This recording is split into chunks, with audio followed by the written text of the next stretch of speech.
Assalamualaikum warahmatullahi wabarakatuh. Salam sejahtera bagi kita semua. Shalom, Om Swastiastu, Namo Buddhaya, dan salam kebajikan. Halo semuanya. Selamat datang di podcast Kelompok 3 bersama saya sebagai host di sini, Mazaya Hanifa dan Saya Muhammad Adam Fauzan. Dan saya William Rizky. Nah, pada podcast kali ini kita akan membedah topik yang sangat fundamental dalam jagat politik, yaitu kontrak sosial dan negara modern. Oke, baik, langsung kita mulai saja ya. Nah, Adam, ketika kita bicara tentang negara modern gitu, kita kan tidak bisa terlepas dari istilah kontrak sosial. Sebenarnya esensi dasar dari teori ini tuh apa sih? Jika berkaca dari para pemikir klasik. Ya, cukup menarik ya tentang kontrak sosial dan juga teori-teori yang dari filsuf klasik gitu. Kalau untuk kontrak sosial gitu, kontrak sosial itu sebuah gagasan gitu, bahwa negara tuh terbentuk dengan adanya kesepakatan antar individu gitu. Nah, kenapa harus individu gitu? Nah, kesepakatan antar individu itu untuk menciptakan kehidupan yang lebih aman, tertib, dan juga teratur nih. Ide ini muncul karena para pemikir pada saat itu tuh terbawa dengan peristiwa masanya gitu, tentang pemikir-pemikir tuh terbawa tentang masanya bahwa pada saat itu tuh negara tuh harus tertib, aman, dan juga teratur. Nah, ada 3 teori tentang pemikiran filsuf ini, yaitu Thomas Hobbes, yang kedua ada John Locke, dan ketiga ada Rousseau gitu. Nah, yang pertama nih Thomas Hobbes. Nah, Thomas Hobbes nih hidup di masa peperangan gitu di Inggris. Jadi tahun 1700-1800 lah gitu. Nah, pengalaman tersebut tuh membuat Hobbes tuh berpikir bahwa negara ini harus aman dan juga harus terkendali gitu. Nah, Hobbes nih berpendapat bahwa itu tuh negara harus terkendali juga aman. Kenapa? Karena masyarakatnya itu perlu menyerahkan sebagian kebebasannya kepada negara.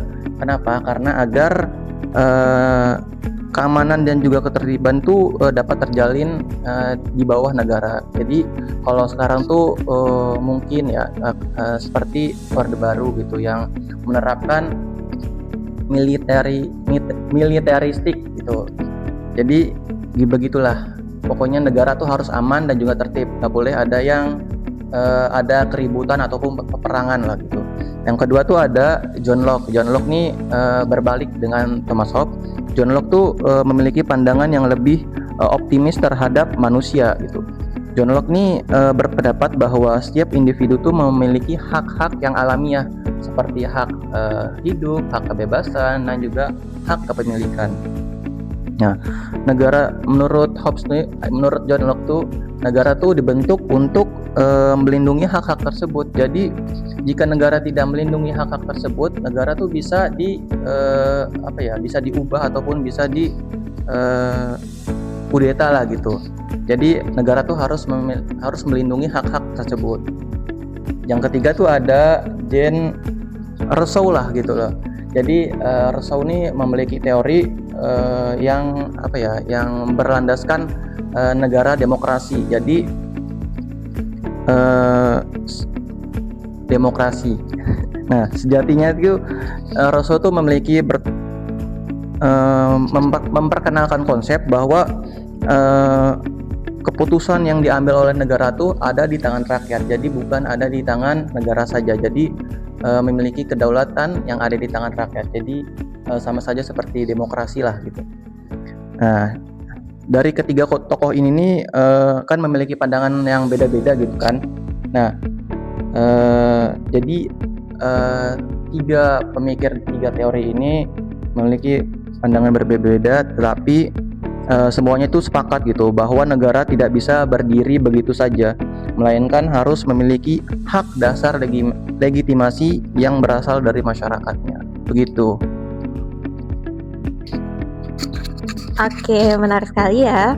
Berarti meskipun ketiganya nih memiliki sudut pandang yang beda tentang hakikat manusia, pada sebenarnya muaranya tuh tetap sama gitu, bahwa legitimasi itu sebuah negara itu lahir dari persetujuan rakyatnya, bukan dari kekuasaan mutlak semata gitu. Nah, kita lanjut ke saudara Gagah mungkin.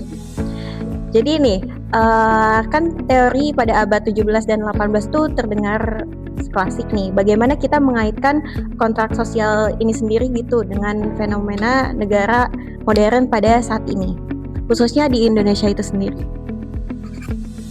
Jadi kalau kita kaitkan teori kontrak sosial dengan fenomena di negara modern saat ini ya, khususnya di Indonesia, ya kita dapat melihat gitu bahwa prinsip-prinsip dari kontrak sosial ini masih sangat relevan, apalagi dalam kehidupan berbangsa, apalagi di Indonesia kan. Nah, yang dimana teori kontrak sosial ini kan menjelaskan bahwa legitimasi kekuasaan dan hukum itu berasal dari persetujuan masyarakat. Ya, yang dalam konteks ini Indonesia nih mencerminkan gitu dalam kedaulatan rakyat yang menjadi dasar dari Undang-Undang 1945, yang dimana kekuasaan negara ini adalah pada hakikatnya berasal dari rakyat dan dijalankan untuk kepentingan rakyat gitu.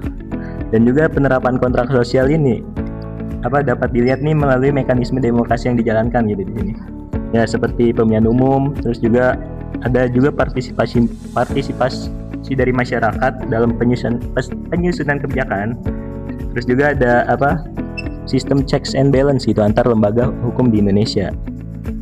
Nah, yang dimana hukum dianggap sah bukan hanya karena dibuat oleh negara, tapi juga karena mencerminkan kepentingan bersama dan memperoleh penerimaan dari masyarakat. Nah, selain itu juga dalam masyarakat Indonesia yang plural ya, dan multikultural. Nah, legitimasi hukum ini nggak boleh dilihat hanya bergantung pada hukum positif aja, tapi kita juga dipengaruhi oleh nilai-nilai adat, budaya, agama. Nah, karena itu pemerintah perlu memastikan bahwa kebijakan mengakomodasi keberagaman tersebut agar tetap memperoleh kepercayaan publik. Begitu saudara Mazaya dan Adam.